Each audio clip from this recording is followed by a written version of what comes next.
Welcome once again to another edition of the You Should Get a License podcast. This is where you find education, information, inspiration for one of the most underrated career opportunities in the country today, and certainly one of the most gratifying as well, and that is a career in the insurance industry. Today, we are speaking with someone very, very special, very accomplished, excited to have her on. She is a native of Somerville, South Carolina, now residing in Georgia. She's actually been in the business for 23 years, a long time. And when you see her on the video, you're going to say, how is that even possible? Well, the reality is she started when she was about 10 years old, She started, she'll get into when she started. But there is some legacy there, and it all comes down to exposure. So this is going to be very, very exciting and a great conversation today. She is also, in addition to running a full service insurance agency, the host of Simply Talk with Scherrie Blake, where she covers a variety of lifestyle topics on her podcast platform, from health, wellness, mental health, entrepreneurial success, and much, much more. She also helps other entrepreneurs get started in their business as well, which she will also speak to. She is the principal of the Scherrie Blake Agency, and I would like to welcome to the You Should Get a License podcast, Miss Scherrie Blake. Scherrie, how are you? Hey, what's happening? Hanging tough, counting down the days, until summer ends. I'm trying to hold on as long as I can. Yeah, that heat now. Watch out for that heat. Well, up here is probably not as much as we're getting some, but probably where you are is probably a little bit more heat and humidity. We got mixture. Mm-hmm. Yes. But I'm used to it, so roll with it. I try to roll with it. It's no thing for you. Look, once again, thank you for taking the time. I know you're busy. I know you have a lot on your plate. This forum, this platform is really to speak to individuals about just thoughts, considerations, perceptions, perspectives about this industry. Many times it comes down to just exposure, just knowing that an opportunity exists, and if you know an opportunity exists, then you're positioned to take advantage of it. Right. I want to really start this conversation. We're going to go into your background in a moment, but I want to start the conversation really talking about, your area of specialty. You run a full service agency. You help people with a variety of different things. So can you speak to, what the Scherrie Blake Agency does, focuses on, and how you add value to your community and your segment of the business? Okay, well, my agency is pretty much full service, but my focus now is small businesses. Okay. Because, COVID brought in a lot of people being creative and trying to find ways to, bring income. Mm-hmm. And a lot of people have been creating businesses. So I caught myself steering more toward that industry because, if you're new at business, you don't know how to insure what you have. And you don't know how to keep it insured and protected. Yes. So I like to educate, the new small business owners or the existing business owners to make sure they have the coverage that they need. So that's been my go-to.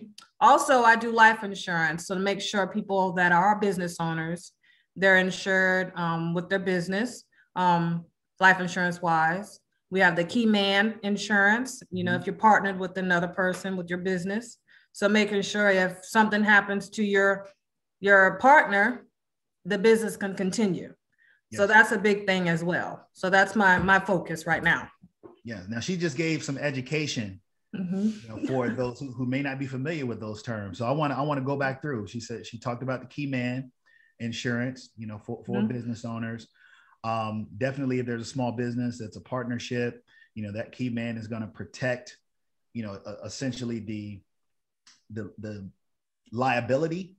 For the other person, if something happens to that other person, you don't have to worry about picking up all of the weight of the business financially. Mm-hmm. You'll have something in place that can help, protect things and keep things moving forward till maybe another person gets in place. And by key, that's an important person, that's somebody who is detrimental to that business. Also, when we say full service, now I introduced you as a full service agency owner. You are a full service agency owner. What does that mean for somebody who has no concept of what that actually entails? What are the things that you can help them with? All right. So I do car insurance. I do home insurance. I do boats. I also do pets. So I do pretty much everything. I insure anything. So you call my office and need some insurance, I don't say no to anything. I'll find you a fit. So that's pretty much how I mean when I say full service.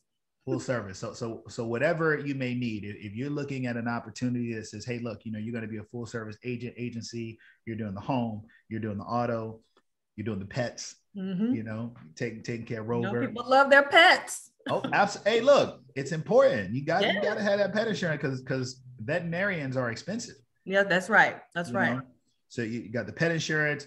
If you're a business owner, that means things like liability insurance, your commercial liability. She mentioned the key man policies as well.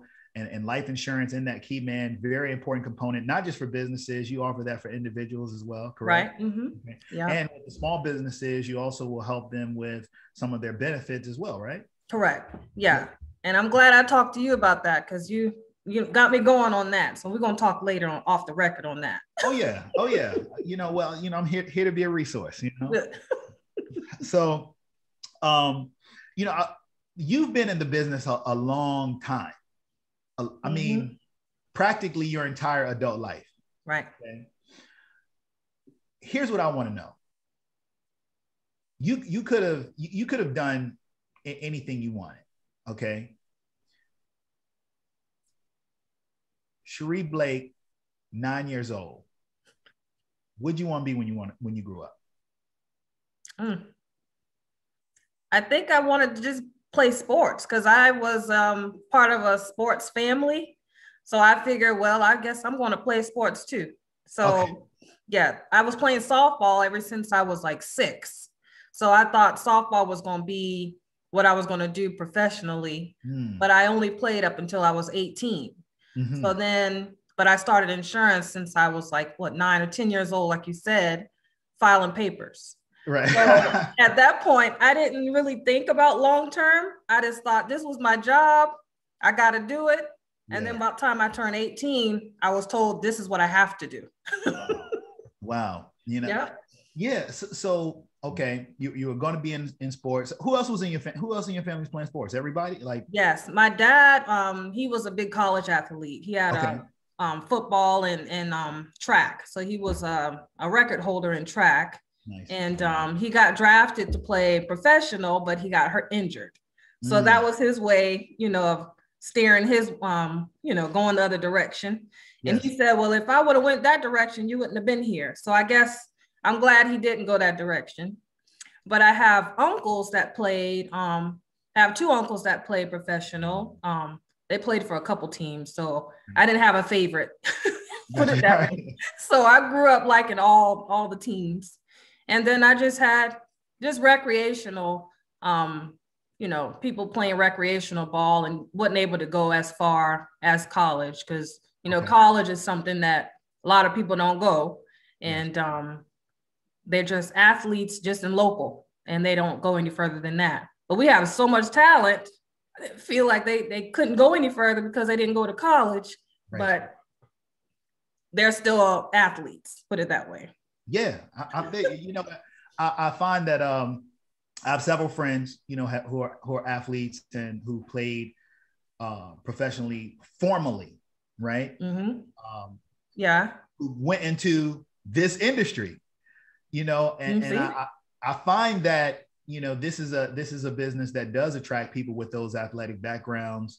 Why do you think the insurance industry is so attractive to people that come up playing sports? I mean, even for yourself, playing softball, saying, look, this is what I'm going to do. Why do you think it's so attractive, coming from that kind of background? I think because it's competitive. I think that's mostly why, because we don't want to lose. We don't want to lose a client. Right. We always want to beat the other company. So it's all competitive if you look at it. Yeah. Yeah. So it's that fire, that competitive nature. It's like a game to us. Yep. Yeah. Like I play a game with myself. If I can lower a rate for somebody, I make it a game pretty much.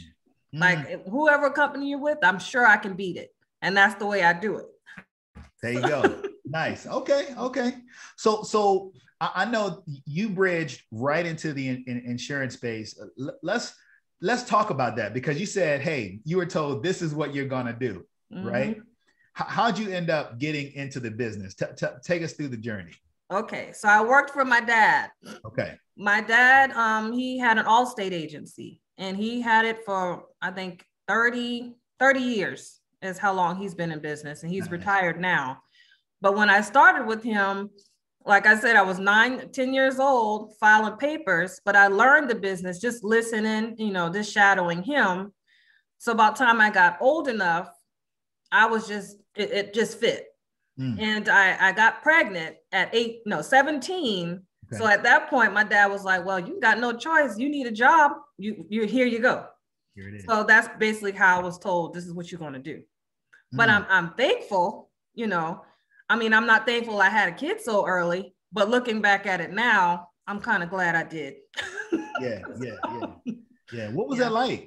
What was that like, starting off being a young mother, going into this, just getting out of high school, being a young mother, getting into this new career path. What was that like? It was a challenge, but I've learned so much. I mean, if you look at us now, it's almost like we look like brother and sister. It's just weird now because he's 23 now.